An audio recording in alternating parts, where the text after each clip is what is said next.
రామరాజు ధీరజ్పై చాలా కోపంతో రగిలిపోతూ ఉంటాడు. ఇక ఇంట్లో వాళ్ళందరితో ఇలా అంటూ ఉంటాడు, ఈ ధీరజ్ ఎక్కడికి వెళ్ళాడో ఏంటో, వీడు వెళ్ళటంతో నా పరువు అంతా పోయింది, వీడు కావాలని ఇదంతా చేశాడు అని చెప్పి అంటూ ఉంటాడు. అది వినగానే అక్కడ ఉన్న వాళ్ళందరూ ఒక్కసారిగా షాక్ అవుతారు.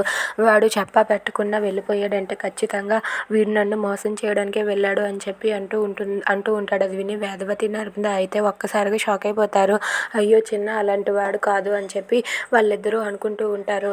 ఇంతలో అక్కడ ఉన్న వేదవతి కూతురు ఇలా అంటూ ఉంటుంది, అవును నాన్న, ఎందుకంటే ఆ రోజు అలాగే ప్రేమ ధీరజ్ వాళ్ళిద్దరూ కూడా పోలీస్ స్టేషన్లో నగలు ఎక్కడ ఉన్నా ఖచ్చితంగా తీసుకుని వస్తాం మేము అని చెప్పి మాట ఇచ్చారు. కానీ ఇప్పుడు మాత్రం లేకుండా తప్పించుకొని వెళ్ళిపోయారు అని చెప్పి అంటూ ఉంటుంది. అది వినగానే రామరాజు అయితే నాకు ఇప్పుడు అర్థమైంది, వాడి గురించి పూర్తిగా అర్థమైంది, వాడు ఎలాంటి వేషాలు వేస్తున్నాడో అర్థమైంది అని చెప్పి అంటూ ఉంటాడు. అది వినగానే సాగర్ అయితే లేదు నాన్న, నేను ఫోన్ చేసినప్పుడు నేను ఒక ముఖ్యమైన పని మీద వెళ్తున్నాను అన్నయ్య, తొందరగా వచ్చేస్తానని చెప్పి అన్నాడు నాన్న అని చెప్పి అంటాడు. అది వినగానే రామరాజు అయితే ముఖ్యమైన పని అంటే ఇంకేముంది, తనని తీసుకుని వెళ్ళిపోయాడేమో అని చెప్పి అంటూ ఉంటాడు. అది విని సాగర్ అయితే లేదు నాన్న, నగల కోసమే వెళ్ళాడని నేను అనుకుంటున్నాను అని చెప్పి సాగర్ అంటూ ఉంటాడు.